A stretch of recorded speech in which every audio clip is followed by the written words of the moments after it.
Hello दोस्तों, कैसे हैं आप सब? बताइएगा। आप लोग की आवाज़ पहुँच रही है कि नहीं, ज़रूर बताइए। आज हम लोग सीखेंगे सर्वनाम क्या होता है और वह कितने प्रकार के होते हैं। तो चलिए शुरू करते हैं। आप किसी भी एग्जाम की तैयारी कर रहे हैं तो सर्वनाम तो 2-3 या उससे भी ज़्यादा प्रश्न आ ही जाता है। तो चलिए शुरू करते हैं और ये बहुत आसानी टॉपिक है। तो चलिए शुरू करते हैं। सर्वनाम जो होता है, तो सर्वनाम उसका परिभाषा है संज्ञा के स्थान पर प्रयुक्त होने वाले शब्दों को सर्वनाम कहते हैं। आसान भाषा में लिखे हैं परिभाषा को, जैसे कि मैं, हम, तू, तुम, आप आदि। तो इसे हम क्या बोलेंगे? सर्वनाम बोलेंगे। तो चलिए इसका कुछ भेद है। तो इसके 6 भेद हैं। इसके 6 भेद है। पहला भेद का नाम 6 भेद है। पहला है पुरुषवाचक सर्वनाम। इसका परिभाषा है जो सर्वनाम पुरुषवाचक या स्त्रीवाचक संज्ञाओं के नाम के बदले में आता है उसे पुरुषवाचक सर्वनाम कहा जाता है।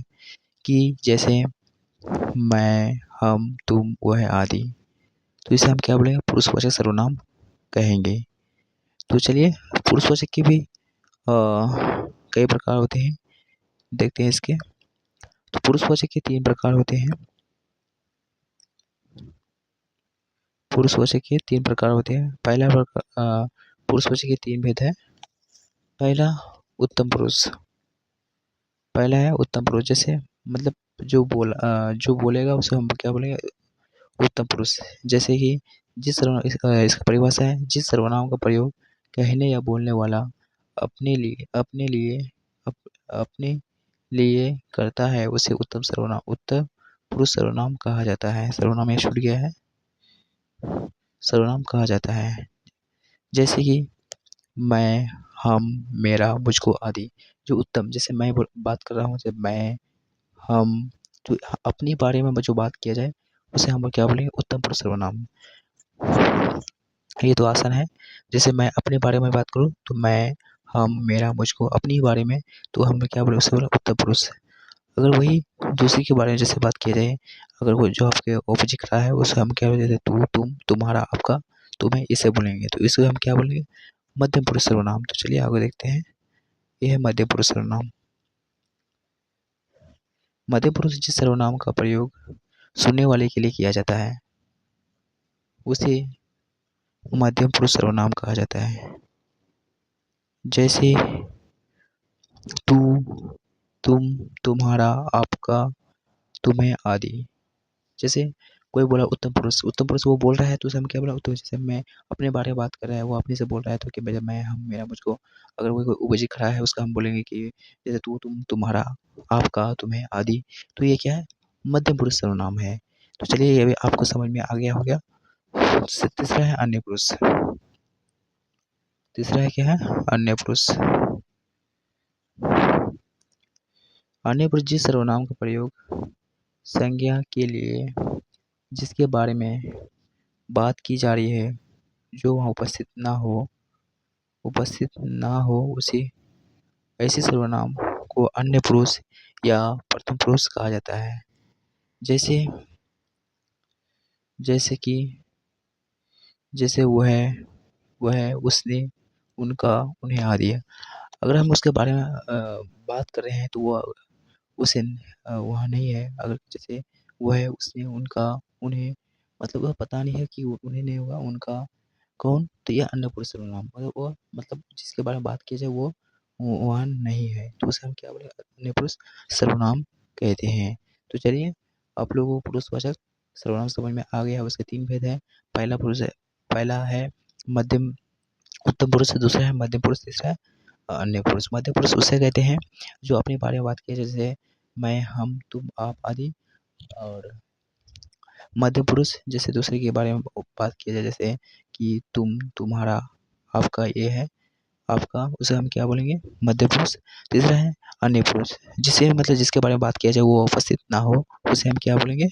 अन्य पुरुष सर्वनाम कहेंगे। आई होप कि ये आप लोगों को समझ में आ गया होगा। दूसरा है अनिश्चयवाचक सर्वनाम। अनिश्चयवाचक सर्वनाम जिस सर्वनाम से निश्चित व्यक्ति वस्तु का बोध हो उसे निश्चित वाचक सर्वनाम कहते हैं। जैसे यह, आप, इसने, यह 2 बार हो गया। आप, इसने, इन्हें, आदि। निश्चयवाचक मतलब जो वो निश्चित है। जैसे यह मतलब ये दिख रहा है, मतलब ये है। आप मतलब जिसके बारे में निश्चित, मतलब वो निश्चित जिसके बारे में, जिस व्यक्ति वस्तु का परिभाषा में है, जिस सर्वनाम से निश्चित व्यक्ति वस्तु का, मतलब निश्चित व्यक्ति का बोध है, उसे निश्चित वाचक सर्वनाम कहते हैं। जैसे यह, आप, इसने, इन्हें, आदि। तो हम क्या बोलेंगे, उसे निश्चित वाचक सर्वनाम, निश्चयवाचक सर्वनाम कहेंगे। आई होप कि ये भी आप लोगों को समझ में आ गया होगा। जैसे मतलब जिसके हम बात किए वो निश्चित हो, उसे हम क्या निश्चयवाचक सर्वनाम कहेंगे। तीसरा है अनिश्चयवाचक सर्वनाम। अनिश्चयवाचक सर्वनाम जिस सर्वनाम से किसी निश्चित व्यक्ति, पदार्थ का बोध हो, पदार्थ का पदार्थ का बोध ना हो से अनिश्चयवाचक सर्वनाम कहते हैं। जैसे कोई, कुछ, किसी, आदि। मतलब जैसे अनिश्चयवाचक, जैसे अब हम बोले अभी निश्चयवाचक, निश्चयवाचक को जैसे कोई भी हो, कोई है तो हम क्या बोलते हैं, निश्चयवाचक। अगर कोई नहीं है तो इसकी हम अनिश्चयवाचक सर्वनाम। जैसे कि कोई, कुछ, किसी, आदि, इसको हम क्या बोलेंगे, अनिश्चयवाचक सर्वनाम कहेंगे। और निश्चयवाचक सर्वनाम देखिए कि निश्चयवाचक सर्वनाम देखिए, जिस सर्वनाम से निश्चित व्यक्ति का बोध हो उसे क्या है, उसे निश्चयवाचक सर्वनाम कहते हैं। जैसे यह, आप, इसने, आदि। और वही अगर वो अनिश्चयवाचक सर्वनाम में, अनिश्चयवाचक सर्वनाम जिस सर्वनाम से व्यक्ति पदार्थ का बोध ना हो उसे अनिश्चयवाचक सर्वनाम कहते हैं। जैसे कोई, कुछ, किसी, आदि। तो मतलब कोई, किसी, तो ऐसा अनिश्चयवाचक सर्वनाम कहेंगे। और निश्चयवाचक सर्वनाम तो आप लोगों को समझ में आ गया होगा, और अनिश्चयवाचक भी समझ में आ गया होगा। जैसे कोई, कुछ, किसी, आदि। तो ऐसे हम क्या बोलेंगे, अनिश्चयवाचक सर्वनाम कहेंगे। चलिए चौथा देखते हैं, संबंधवाचक सर्वनाम। संबंधवाचक सर्वनाम जिस सर्वनाम से वाक्य में आए संज्ञा के साथ संबंध सूचित हो उसे संबंधवाचक सर्वनाम कहते हैं। जैसे कि हमें जैसे जो, सो, जैसा, वैसा, उसने, वैसने, वैसा, वैसा, मतलब ऐसे ही बोलेंगे तो हमें संबंधवाचक सर्वनाम कहते हैं। ये परिभाषा में जिस सर्वनाम से वाक्य में आए संज्ञा के साथ संबंध, मतलब संज्ञा के जैसे जो, सो, जैसा, वैसा, तो हम क्या बोलेंगे, उसे संबंधवाचक सर्वनाम कहेंगे उसके। तो चलिए पांचवा, प्रश्नवाचक सर्वनाम। आई होप कि ये भी समझ में आ गया होगा।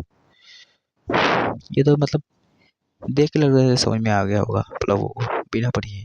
प्रश्नवाचक सर्वनाम मतलब क्या होता है, प्रश्न करने वाला।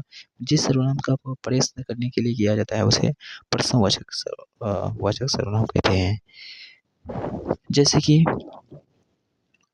जैसे कौन, क्या, आदि, कैसे। तो हम इससे क्या प्रश्नवाचक, मतलब जो शब्द प्रश्न करने के लिए बात की जाए, जैसे कि कौन, क्या, आदि ये सब शब्द आए तो इसे हम क्या बोले, प्रश्नवाचक सर्वनाम कहते हैं, कहेंगे। तो चलिए आप लोगों को ये भी समझ में आ गया होगा। प्रश्नवाचक मतलब जो प्रश्न किया जाए उसे हम क्या बोलेंगे, प्रश्नवाचक सर्वनाम कहेंगे। छठा है निजवाचक सर्वनाम।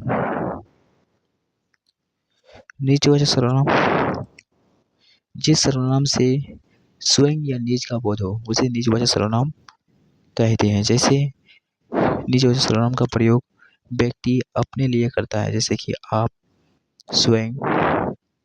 जैसे आप स्वयं मतलब मैं, और दूसरा है मैं स्वयं आऊँगा, मतलब मैं स्वयं आऊँगा। मैं इसे क्या बोलेंगे, मैं ही स्वयं आऊँगा, मतलब मैं नहीं आऊँगा, इसे इसका मतलब है मैं स्वयं आऊँगा। तो हम क्या निजवाचक सर्वनाम कहते हैं, जिसका मतलब पता नहीं चले, जिस सर्वनाम से स्वयं के या निज का बोध, मतलब ये बोल दिया है स्वयं और या निज का बोध हो उसे हम निजवाचक सर्वनाम कहते हैं। जैसे निजवाचक सर्वनाम का प्रयोग व्यक्ति के लिए करता है, जैसे आप स्वयं, मैं स्वयं आऊँगा। क्या ये सेंटेंस देखते हैं, मैं स्वयं आऊँगा। तो हम क्या, मैं स्वयं आऊँगा, तो मतलब तो इसे हम क्या बोलेंगे, निजवाचक सर्वनाम कहेंगे। तो चलिए और एक दो बार देख लेते हैं थोड़ा थोड़ा के, थोड़ा स्पीड में। पहला हम देखें,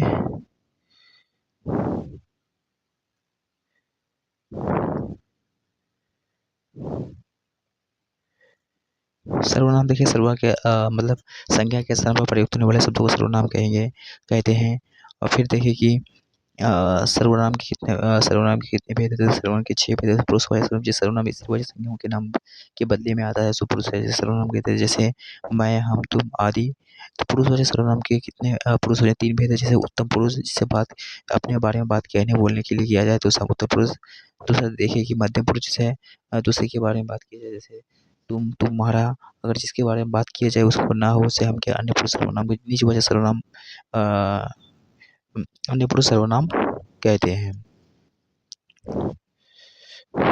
निश्चयवाचक सर्वनाम मतलब जो निश्चय मतलब निश्चित हो, जैसे यह, आप, इसने आदि। अगर कोई निश्चित ना हो, जिस निश्चित व्यक्ति का बोध ना हो उसे हम क्या बोले अनिश्चयवाचक सर्वनाम कहेंगे। दूसरा 14 देखिए संबंध जिस सर्वनाम के संज्ञा के साथ संबंध सूची का बोध हो, जैसे जो, सो, वैसा आदि। तो हम क्या बोले संबंधवाचक सर्वनाम कहते हैं। प्रश्नवाचक सर्वनाम जिससे प्रश्न किया जाए, जैसे जिस शब्द से प्रश्न किया जाए, जैसे कौन, क्या आदि। इसने तो क्या हम इसने नहीं होगा, जैसे कौन, क्या, ये सब क्या है प्रश्नवाचक सर्वनाम है। निजवाचक सर्वनाम मतलब जिसे मतलब अपने मतलब जैसे स्वयं में निजी का बोध हो उसे क्या बोलेंगे निजवाचक सर्वनाम कहते हैं। आई होप कि आप लोगों को ये क्लास अच्छा लगा होगा। अगर ये क्लास अच्छी लगी है तो लाइक शेयर जरूर कीजिए और कमेंट जरूर कीजिए कि कैसा लगा आप लोग वीडियो। और मिलते हैं अगले वीडियो, जब तक के लिए जय हिंद, बाय, टेक केयर।